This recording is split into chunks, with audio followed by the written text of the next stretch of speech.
Thanks so much to all my patrons. Join now to help support the channel and help pick the books that I review. Link in the description. And I am done.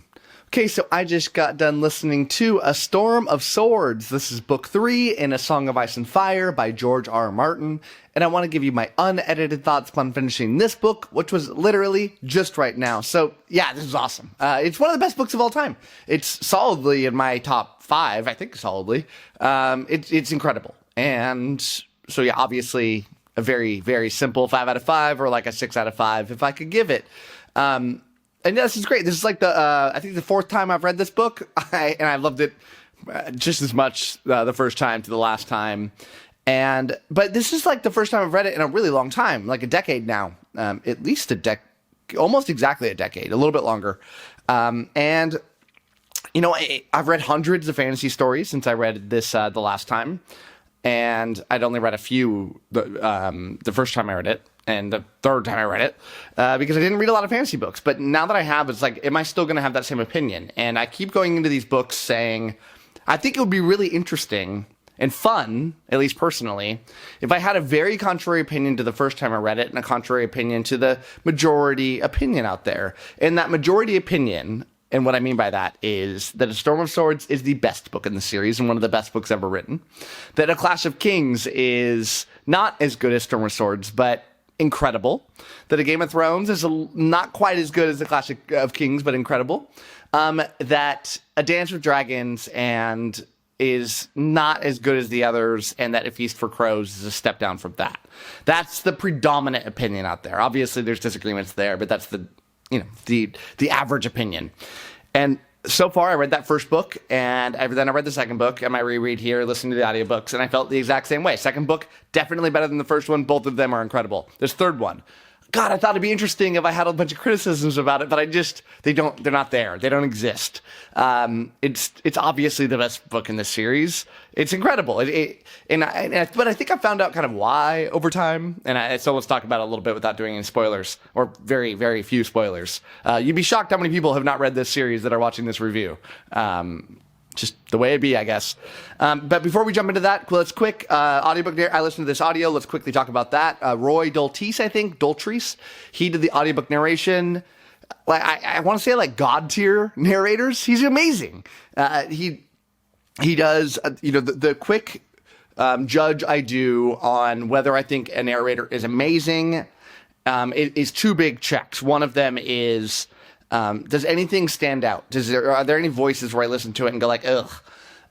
So do I just not notice anything? That's a great sign. The other is, how do they deal with voices from the gender that they are not? I find men to do a very horrible job on average of doing women voices, and likewise in reverse.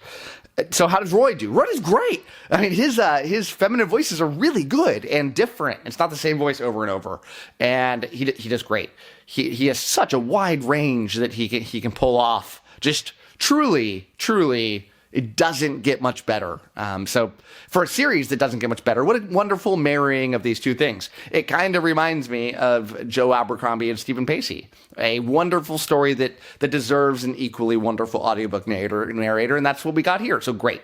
Okay, so let's talk Storm of Swords a little bit. I'm not going to really talk much plot. I can't really talk about any plot without spoilers. Let's talk a little bit about why this is my favorite book in the series, and if it's yours, maybe you'll point this out. And feel the same way. But I think what made this really stand out, and I think the obvious thing, is that a lot of big things happen. And it feels like in the second book, when you have this kind of bang, bang, bang action in the second half of the story, and some stuff in the first half, this one feels like you get these dominoes knocking down very early on in the story, and then increasingly significant dominoes as the story goes along. And then like to the point where you don't know when to feel comfortable, right? And I won't ruin anything beyond that. And it's a wonderful feeling, and it achieves so much at the same time that makes things wonderful. First and obvious, a story that builds up over time. You know, at this point in the story, we've had, these 1,000-ish page books. We've had 2 of them up to this point. so when you've built up the plot for so long, to come and start actually fulfilling some of the promises that we feel as a reader we've been made, and fulfilling some that we don't feel like have been made in other ways, in bad ways, but ultimately really driving the plot forward, hitting some foreshadowing, changing our opinions on things massively. And when you do it in quick succession, and these huge moments that feel bigger than anything in the series, and then another one happens, then another one happens, that's going to make that book stand out, right? So there's that element. You got the pace, you've got the sheer size of these moments that are happening, and I don't want to diminish them, but they are huge. But I think the bigger one is that the big things that happen here are not always good things. And they're so bad at times that, this is a thing that happens in other books in the series, notably in the first book, but it makes you have to trust that everything can be a threat. And God, what a feeling. And it's ultimately the main reason that I love Grimdark stories, because they're the ones that flirt with that concept the most, where even main characters, even point of view characters, these major pivotal characters in the story, can die, or can have something horrible happen to them, or these things that shouldn't happen because they have plot armor, and we've come to learn they have plot armor because of the stories that we've learned since children, and then to have that shattered in front of us makes you have so much respect for the rest of the story, and I just love that feeling. And so you've got that element going for it. But then you also have this thing where the book doesn't end on a positive note. And I don't want to say more than that. And it's not like, I'm not, you might be hearing this and be like, oh, this huge thing happens at the end. Maybe, maybe not. But there's a lack of hope is the bigger point that I'm trying to get across. The defining, I think, characteristic of a Grimdark story, which I definitely think A Song of Ice has a lot of elements of that, even though there is kind of hope in the world as you get later on in the story, and this kind of promise of things that may or may not exist, but at least there's that feeling. But in this story, there is a lack of hope. Everything feels like it's falling apart.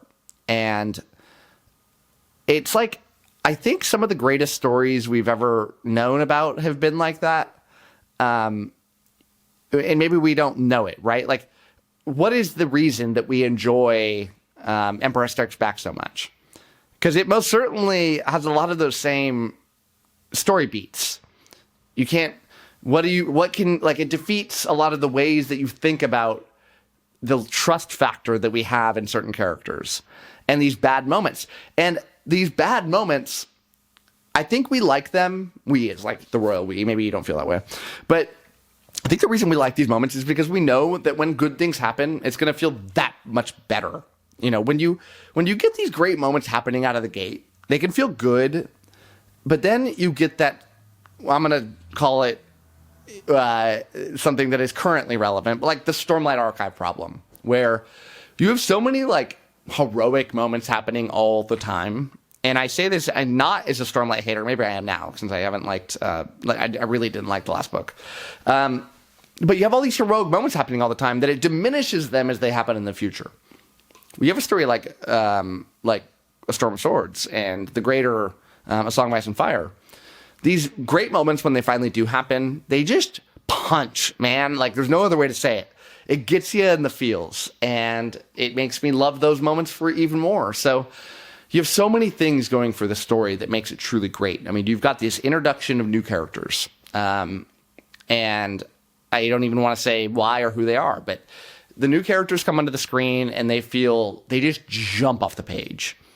The political dynamics that are going on with a lot of these characters, namely like the stuff going on in King's Landing, is truly awesome. I'm a political junkie in my life. That's my career. And to watch a book just nail political drama and the intrigue at such an awesome level with a respect for historics as well is so awesome.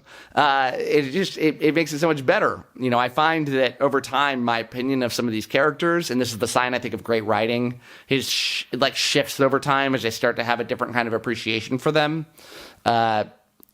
These characters that, I know this is a bad comparison, but this is what happens when I don't prep for reviews, folks. But these characters, at first read, it maybe first several reads, hit me in a way, and over time they shift. Somebody like one of my favorite characters is Cersei. I find her to be a very sympathetic character, even though she's horrible. And like, that's awesome. And that's great writing, George, that you can make somebody that the more you learn about them, the more you at least like understand where they're coming from. And like, this is a tragic character that of course they are the way that they are, right? Like, wouldn't everybody, if they had that kind of childhood and they grew up in this world and they're just trying to do what's right? And, you know, it almost reminded me of that feeling I had when I watched Forrest Gump as a kid, where I watched it and I was like, man, Jenny sucks. I hate Jenny. She's horrible. She's so mean to Forrest. She's the enemy of the story. And I watched it as I'm growing up and I'm like, yeah, she sucks. And then like I watch it now and I'm like, oh my God, Jenny's my favorite character. She's the soul of this movie. She's, I weep for this woman. I care so much for her. And like, I feel really, and like, look, Forrest Gump's awesome, right? Incredible story. Great writing. And so anyways, there's so many of those moments that happen in this, and my feelings of characters changing over time. Watching these characters change before your eyes. Watching the arc that Jaime Lannister takes, for better or for worse, as you're seeing it unfold. It's just a joy. So, and the prose is great. You know, a little too much talk about food, but whatever. But some feasts going on here that really go on and on and on and on and on. But yeah, so can't wait to keep going. I'm excited, even though I know that I'm going to not enjoy A Feast for Crows as much. But you know what? Maybe that's the moment I'll diverge. Maybe I'll be like, oh man, I really appreciate the slowdown now. We have so much action in book 3.